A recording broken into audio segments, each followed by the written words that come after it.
nggak kebagian tugas ngiringin di kur gitu, kok saya rasanya, kok saya diremehin ya? Padahal saya bagus loh, saya bisa loh.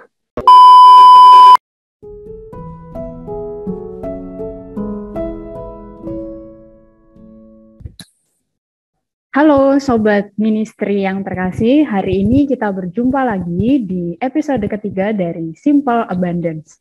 Nah, sore ini kita kedatangan tamu yang luar biasa, yang pastinya akan sharing-sharing untuk berbagi ke kita semua mengenai pengalaman beliau dengan kesaksiannya, dengan cerita-ceritanya tentang kehidupan yang beliau alami. Nah, hari ini Simple Abundance dengan host saya Yasinta dan Ibu Kristi. Kepada Ibu Kristi silahkan untuk memperkenalkan diri biar audiens tahu nih Ibu Kristi dari mana, domisilinya di mana, lalu bekerja apa, silahkan. Silahkan Ibu. Oke, selamat sore teman-teman semua, khususnya kepada Mbak Yasinta, kepada Mas Tommy, dan juga tim Simple Abundance. Saya Kristi, saya umat Paroki Tomang, Gereja Maria Bunda Karmel, Jakarta Barat. Domisili saya di Jakarta Barat. Sekarang ini saya kerja sebagai guru piano klasik Sekolah Musik Yamaha, area Jabodetabek. Dan juga saya keyboardis, pianis, dan organis Gereja Maria Bunda Karmel Paroki Tomang sejak tahun 2015. Terus juga saya aktif di komunitas di Verbum kelompok 19, saya adminnya, ikut berjalan bersama Tuhan. Saya ketua kelompoknya Sel Emmaus dan juga ketua kelompok Sel One Race yang kumpulnya setiap hari Sabtu malam. Gitu. Itu sih dari saya perkenalannya. Oke, terima kasih Mbak Kristi. Jadi teman-teman, hari ini spesial ya. Guys, tamu kita jauh-jauh nih dari Jakarta untuk menyapa kita semua lewat platform YouTube yang nanti tentunya akan ditonton oleh teman-teman mengenai sharing-sharing dari beliau. Nah, seperti yang sudah kita tahu dan Bu Kristi ingin sharingkan, hari ini topiknya adalah mengenai kesaksian mengenai kenangan cinta Tuhan, pemulihan Tuhan terhadap pengalaman hidup Bu Kristi. Nah, mungkin bisa diceritakan kenapa sih Bu kok tertarik untuk berbagi sama kita semua mengenai pengalaman ini? Ya karena pengalaman ini tuh berkesan ya, maksudnya membangun saya menjadi orang yang lebih baik. Dan saya rasa untuk anak-anak muda kan yang sedang hot, yang lagi hot, lagi menggebu-gebu, lagi bersemangatnya, apalagi kalau udah semester akhir nih, udah mau kerja, aduh senengnya, dan yang sedang meniti karir, terus sedang berusaha untuk terus menggapai yang lebih baik gitu ya. Ya saya rasa kita boleh saja ya punya cita-cita, punya ambisi dan punya segala yang tinggi gitu ya. Ya cuma jangan sampai itu jadi bumerang buat kita sendiri gitu. Karena pada saat saya sedang senang-senangnya terus saya punya ambisi, itu saya tidak mempersiapkan diri kalau saya gagal. Kan manusia nggak bisa selamanya di atas. Ya betul. Saya pada saat itu tidak mau saya tuh gagal. Gitu loh. Jadi saya harus menang. Kalau saya ikut lomba kompetisi piano apa kompetisi elektron apa gimana, saya harus menang. Dan saya nggak bisa terima kekalahan. Gitu loh. Sampai akhirnya itu membuat saya jadi terbeban. Jadi ambisi itu malah jadi bumerang buat saya. Gitu. Oke. Nah, seperti yang sudah disebutkan ya oleh Bu Kristi sebelumnya, mengenai ambisi. Kita nih teman-teman muda tentu di zaman-zaman usia sekarang ini pasti, wah aku pengen ngejar ke sana, aku pengen mau itu. Benar tadi ya, seperti yang dikatakan oleh Bu Kristi. Pasti kita semangat sekali untuk mengejar semuanya, berhasil terus. Nah, dengan pengalaman seperti itu, kira-kira dulu pernah nggak sih Bu merasa hebat, merasa saya tuh bisa semuanya, bahkan saya pasti mampu sampai sana. Pernah nggak sih Bu merasa sampai seperti itu? Iya, iya, dan saya merasa gitu loh. Jadi kalau misalnya saya itu kayak nggak kebagian tugas ngiringin di kur gitu, kok saya rasanya, kok saya diremehin ya? Padahal saya bagus loh, saya bisa loh, gitu. Terus juga kalau waktu itu di kur saya ada pemain musik baru, terus dia terus yang di dewa-dewakan gitu, istilahnya di anak emaskan gitu ya. Terus saya merasa, kok gitu ya? Lalu saya ini kok nggak dianggap ya? Padahal kemampuan saya juga sama. Saya merasa sama dan bahkan lebih bagus. Kenapa saya disingkirkan gitu loh? Itu membuat saya terus jadi akhirnya kejeblos sama ambisi saya bahwa untuk membuktikan ini loh saya gitu. Jangan remehkan saya gitu. Jadi selalu orientasinya ke diri sendiri. Saya tuh maunya dianggap, saya tuh maunya disuruh terus ke betul. sana, mau tugas terus tuh inginnya saya terus gitu ya Bu. Iya betul. Dulu saya memang begitu. Dan ambisinya itu mungkin kalau Ibu tadi menceritakan kan soal pelayanan di gereja ya, mengenai organis, bermain musik. Nah, apa ada atau tidak sih ambisi-ambisi yang lain yang di zaman itu mungkin Ibu semangat sekali untuk mengejarnya gitu? Passion saya kan memang di musik ya. Jadi saya memang ambisi saya banyak di musik gitu loh. Kalau di hal lain saya juga nggak gitu ngotot. Karena memang kan biasanya kita mengejar sesuatu yang memang berdasarkan passion kita kan. Ya, karena udah hobi banget nih. Gitu. Iya, karena memang udah passion saya di sana. Jadi saya berusaha melakukan yang terbaik di bidang yang memang saya suka gitu. Jadi selalu mengejar apapun yang berhubungan dengan musik, ya saya pengennya harus saya gitu. Iya betul. Nah, lalu pengalaman mengenai ambisi, mengenai orientasi yang terus-menerus ke diri sendiri sampai mungkin ada pengalaman tidak terlalu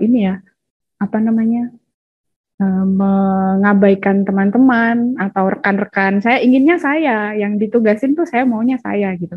Nah, ada titik di mana mungkin Ibu tersadar bahwa ambisi ini rasanya sudah tidak sehat lagi gitu, sehat dalam tanda kutip ya, sudah tidak baik lagi, baik untuk saya maupun untuk orang-orang di sekitar saya. Nah, iya. Titik mana? Iya. Waktu itu saya lagi tampil di panggung. Biasanya kan saya tuh kan seneng ya tampil di panggung, seneng gitu loh. Tapi kali ini kok saya merasa berat sekali mau tampil ya. Kayaknya saya nggak pede gitu loh. Kebeban sekali rasanya, gitu loh. Nah, karena itu saya kepikiran kebeban, akhirnya saya malah gagal. Ya, jadi penampilan saya itu berbalik 180 derajat. Saya biasanya di panggung saya bisa santai tampil, nggak pikiran, ini saya terbalik 90 derajat, kayak 180 derajat lah ya.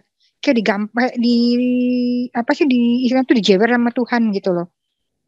Benar-benar gagal 100% iya, ya Bu? Benar-benar gagal. Itu benar-benar memukul saya banget. Saya sampai jadinya dari orang yang pede di panggung sampai jadi orang yang nervous banget kalau mau tampil. Jadi karena mental block saya itu. Selama hampir 20 tahun. 20 tahun. Berarti peristiwa ini terjadi tahun 97. 97. Ya. Itu saya nggak bisa lupa. Nah, di situ saya mungkin saya di situ ya Tuhan menyadarkan, iya kamu boleh punya ambisi, tapi tolong lihat, ini udah kelewatan ini. Nggak bisa kayak begini terus-terusan. Kamu harus bisa merasakan pada suatu saat kamu itu gagal, gitu loh. Jadi jangan sampai kita tuh lihatnya ke atas terus lupa lihat ke bawah, lupa memperbaiki diri dan lupa mengembangkan diri, gitu. Maunya lihatnya ke atas terus harus saya gitu. Tapi kita lupa, gitu loh. Wah, masih ada titik yang ya kita nggak selamanya ada di sini, pasti ada di sini, betul. ada di. Iya, roda kehidupan kan berputar ya. Manusia kan memang bukan manusia super ya. Kita kan nggak bisa selamanya di atas. Manusia super. Iya, maksudnya istilahnya suatu saat kita pasti akan mengalami kegagalan. Nah, pada saat mengalami kegagalan itu siapa kita menerima gitu loh. Iya. Nah, pengalaman kegagalan itu tentu menjadi peristiwa yang ya bahkan dari tahun 97 ya sampai 2022 Ibu sampai menceritakan ini ke kita para audiens, ke para penonton. Nah, bagaimana sih pengalaman itu sungguh-sungguh menyadarkan Ibu dan bahwa ibu jadi tahu kalau misalnya ya itu ini memang dari Tuhan. Tuhan nih yang bilang kalau ngasih tahu, halo Bu Kristi, kamu tuh sudah terlalu ambisi gitu.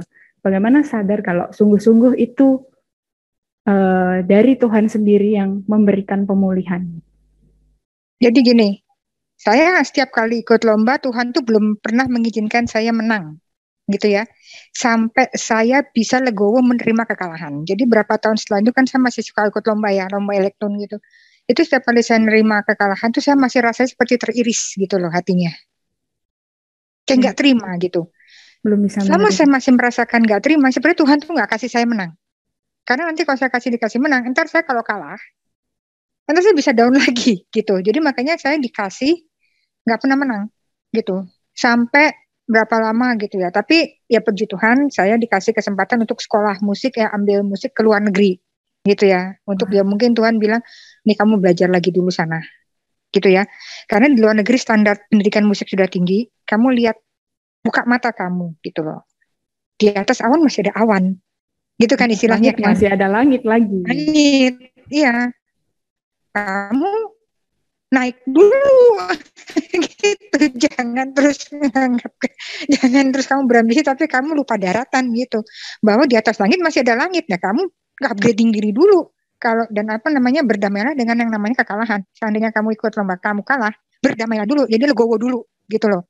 Jadi maksudnya selama saya maksudnya gini, selama saya belum bisa bersyukur pada saat saya kalah, Tuhan nggak akan kasih saya menang gitu. Nah pemulihan saya itu berjalannya lama ya, sampai saya sendiri kan sempat vakum dari kegiatan jadi organis gereja selama saya sekolah di luar.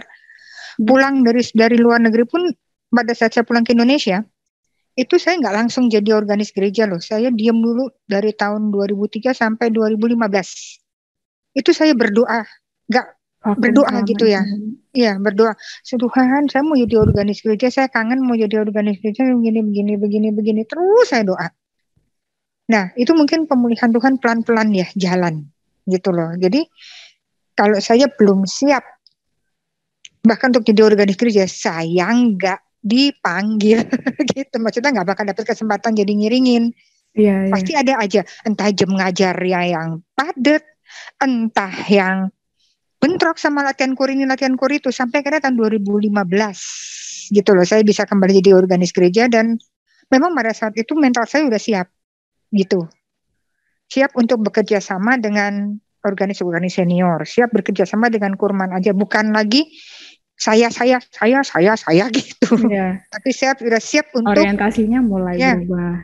Ya, gitu. Itu maksudnya, nah disitulah saya lihat, oh ya, ini memang dari Tuhan, gitu loh. Tapi prosesnya lama. Karena kan yang namanya kita bisa legowo menerima, itu kan gak bisa membalikan telapak tangan ya. Ya, betul. Itu kan butuh proses ya. Kan menerima kegagalan itu kan bagi orang kan ada yang dia bisa bangkit, ada yang malah makin terpuruk gitu loh. Yes, betul. Iya kan? Orang kan reaksinya macam-macam. Nah, saya bersyukur ya saya bisa bangun kembali gitu. Jadi setelah dari tahun 97 ya, tadi ada peristiwa itu, lalu kegagalan Ibu ketika pentas musik, kemudian 2003 malah justru memutuskan untuk ada kesempatan belajar musik di luar negeri. Baru ya, saya belajar musik tahun 99. Oh, tahun 99. Sampai 2003. Sampai 2003 itu berarti posisi sudah kembali ke Indonesia lagi ya, Bu? Baru 2015 ya tadi berani dan diberi kesempatan sama Tuhan buat ya sudah sekarang karena kamu sudah lebih baik, oke, melayani lagi, mulai aktif organis dan orientasinya sudah mulai berubah ya ketika 2015 itu. Dan prosesnya tadi kan Bu Kristi sempat menyebut bahwa lama sekali. Apa sih Bu yang mendukung selama proses itu yang membuat Ibu semangat untuk menjalani proses? Pasti kan nggak mudah ya, bangkit dari pengalaman jatuh, lalu menerima kegagalan, pasti itu sesuatu hal yang sulit gitu. Nah, selama berjalannya proses itu, apa yang membuat Bu Kristi menjadi semangat untuk menjalani proses-prosesnya? Oh, itu guru-guru piano saya sih, guru-guru saya. Yang menjadi inspirasi saya itu guru-guru saya. Guru-guru saya pada saat saya juga mengalami lagi yang namanya galau, ya maksudnya kan yang namanya galau, iya. galau. Mereka tuh nggak pernah sedikit pun yang menghakimi saya ya. Gitu, apalagi guru-guru saya waktu saya belajar musik di luar negeri tuh, di Australia saya belajar, nggak pernah putus asa menyemangati saya. Selalu gitu. Didorong terus untuk ya, belajar. Nggak pernah yang namanya menyemangati saya. Nggak pernah mereka tuh mengungkit-ungkit, oh ya kamu dulu tuh begini ya jatuhnya, makanya jangan, enggak sama sekali. Ya. Gitu, maksudnya guru-guru saya tuh yang guru piano saya, semua guru-guru piano saya yang lihat saya tuh lagi galau lah, yang mau tampil aja masih ketakutan lah, mereka nggak pernah yang namanya menghakimi saya gitu loh. Mereka ngasih semangat saya, tetap saya dikasih kesempatan kalau tampil, kalau apa, misalnya saya tampil jelek juga saya dibilang, udahlah itu namanya pengalaman gitu. Terus mentor-mentor saya kalau saya lagi ikut festival musik gitu, nggak pernah ada yang menjelek-jelekan saya. Walaupun saya tampil di panggungnya masih gemeteran, masih kurang perfect, kurang sempurna gitu ya. Sayanya yang udah malu, tapi mereka semua enggak. Oh enggak apa-apa kok, wajar itu kalau kamu nervous apa gimana. Enggak ada yang menjatuhkan saya. Jadi semangat dari mentor-mentor, dari guru-guru Bu Kristi ini sangat membantu Bu Kristi untuk memulihkan, menerima kegagalan-kegagalan yang sempat Ibu alami ya Bu ya. Iya. Nah, lalu setelah proses panjang dari kegagalan, bisa menerima itu, kemudian kembali aktif lagi di pelayanan. Nah, dampak apa sih Bu jangka panjang yang setelah pemulihan itu Ibu benar-benar sungguh bahwa merasa kalau saya berubah, ada diri saya yang sudah tidak seperti dulu lagi, dulu yang sangat ambisius atau seperti apa Bu? Dampaknya kehidupan sekarang. Kalau saya gini, sekarang saya menjalani semuanya ya dengan rasa syukur. Terus kalau misalnya saya ikut event gitu ya, dan saya bukan jadi pemenang pertama, ya saya juga puji Tuhan terima kasih, puji Tuhan terima kasih, gitu. Ya bahkan ketika saya juga di beberapa ajang musik saya juga nggak dapet gitu, saya nggak menang, saya juga bilang, ya paling saya juga gini, aduh saya kalah, ya tapi udahlah, masih ada event lain yang bisa saya ikutin gitu loh. Bukan terus menangisi diri, kok saya bodoh ya, kok saya masih begini ya gitu, enggak. Ya udahlah, masih ada event musik lain yang bisa saya ikutin, saya tetap optimis gitu ya. Bukannya terus menangisi kegagalan, enggak gitu. Tapi saya belajar, nah maksudnya saya udah mulai lihat, ini kenapa saya gagal. Terus juga sekarang di pelayanan ya saya juga nggak mau yang terlalu menonjolkan diri juga gitu, karena masih banyak musisi-musisi lain, organis-organis lain yang mereka juga perlu dikasih kesempatan. Apalagi yang masih pemula-pemula gitu kan, kalau sampai mereka tuh nggak dikasih kesempatan, suatu saat saya nanti usia 70 saya harus pensiun gitu ya, karena mungkin faktor stamina apa gimana, nanti penggantinya nggak ada gitu. Jadi ya istilahnya, oke lah, saya pelayanan, apapun mereka minta, misalnya kur minta tolong sama saya, oke saya bantu, selama saya mampu, bisa ada, maksudnya jadwal saya cocok, saya juga nggak ada kegiatan lain, oke saya bantu. Tapi pada saat saya memang berhalangan, ya saya berhalangan, saya serahkan kepada organis lain lah, yang memang waktunya cocok. Ya bukan terus saya ambil, saya bela-belain, enggak gitu. Jadi pemulihan itu sungguh-sungguh menyadarkan, dan juga dampaknya mungkin bagi orang lain jadi, oh iya lebih bisa kooperatif ketika harus bertugas pelayanan gitu. Padahal dulu mungkin kalau nggak disuruh kayak, kok aku tadi ya seperti yang Ibu ceritakan, aku tuh juga bisa, aku tuh juga mampu, kenapa dia yang disuruh gitu ya. Jadi benar-benar pemulihan itu sungguh-sungguh berdampak untuk hidup Bu Kristi sekarang ya Bu. Iya. Nah, Simple Abundance ini akan terbit di YouTube Campus Ministry. Nah, kami sebagai salah satu unit pelayan pastoral itu kan tentu banyak orang muda yang akan melihat nih. Kira-kira apa sih Bu pesan untuk kami, terutama orang-orang muda yang sekarang, ya kami tentu di usia-usia sekarang ini pasti ingin mengejar banyak hal, berambisi untuk mencapai banyak hal, sampai mungkin belum bisa nih kalau misalnya harus gagal gitu. Nah, kira-kira apa yang dari pengalaman Bu Kristi apa yang bisa dibagikan untuk kami orang-orang muda? Em, Jangan pernah berhenti belajar, ya. Tetap terus belajar, berdoa, bersyukur. Terimalah kegagalan itu dengan lapang dada dan jadikan kegagalan itu sebagai momen kita semakin memperbaiki diri. Ya, kegagalan itu bukan kiamat gitu ya. Karena di balik kegagalan itu kita akan ketemu hal-hal yang memang harus diperbaiki. Ya. Gitu. Jadi maksudnya ya ambisi boleh. Tetap harus ya, kita tuh tetap harus punya ambisi ya, karena namanya hidup kan kita kan Punya harus goals, terus berjalan, harus harus punya tujuan. Jangan maksudnya tapi jadikanlah ambisi itu memang sebagai sarana untuk membangun kita, ya, gitu. Bukan jadi hal yang malah membuat kita jadi arogan dan malah ambisi jadi bumerang buat kita. Gitu. Boleh punya ambisi, nggak apa-apa. Justru saya suka punya ambisi. Cuma kita mesti tahu sampai titik mana sejauh kita mana harus ambisi itu pas gitu, porsinya tidak berlebihan. Iya, betul. Jadi kan kalau kita makan kekenyangan kan juga nggak enak gitu. Nggak enak, betul. Berarti ambillah porsi yang pas untuk goals hidupmu, ambisimu. Boleh ya orang muda. Jadi teman-teman sobat ministry yang terkasih, boleh kita punya ambisi, punya tujuan. Tapi ingat dari pengalaman Bu Kristi tadi, kita harus tahu sejauh mana itu sehat untuk kita, tetap bisa kita kejar, dan jangan lupa yang paling penting adalah ketika ada kegagalan, kita harus berusaha untuk menerima itu. Legowo, gitu. Kalau kata orang tua, harus mau legowo untuk menerimanya.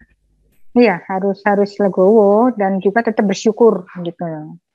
Nah itu satu kunci ya yang benar-benar dari pengalaman sharingnya Bu Kristi ini, bersyukur ketika kita gagal ya mungkin Tuhan siapkan jalan lain setelah ini. Seperti tadi Bu Kristi bisa belajar di luar negeri, lalu sekarang juga lebih bisa apa ya, untuk pelayanan tuh nggak selalu berorientasi ke diri sendiri gitu. Nah kira-kira apa Bu yang mungkin masih ingin dibagikan ke kami sebagai orang-orang muda? Kalau memang punya waktu luang, ya coba terjun di pelayanan lah sesuai dengan talenta yang dimiliki masing-masing. Karena namanya orang kadang talenta itu kan cuma sebatas musik, nari, gambar, apa. Sebenarnya ada banyak gitu ya Bu. Talenta banyak, bahkan talenta dalam hal misalnya kayak simple abundance gini kan ini kan juga talenta kan. Betul. Iya, karena nggak semua orang bisa loh mengorganisir seperti itu kan, itu hanya yang dikaruniai talenta khusus kan, kayak talenta manajemen lah, apa gimana bang, yang baru bisa mengadakan acara seperti ini kan, gitu. Jadi apapun talenta itu ya dikembangkan, bahkan kalau orang merasakan saya kan nggak punya talenta padahal masaknya jago loh, gitu. Ya, itu kan juga nggak selalu di seni, bisa dikembangkan, nggak selalu di akademik, pasti ada banyak hal gitu ya Bu. Iya, maksudnya ya selama punya kesempatan terjunlah di pelayanan dengan talenta yang diberikan Tuhan gitu. Nah, saatnya menggali gitu ya, menggali diri gitu loh. Apa sih yang saya punya, talenta apa yang saya punya yang bisa saya kasih gitu. Pasti ketemulah kalau mau menggali diri. Betul, menggali potensi.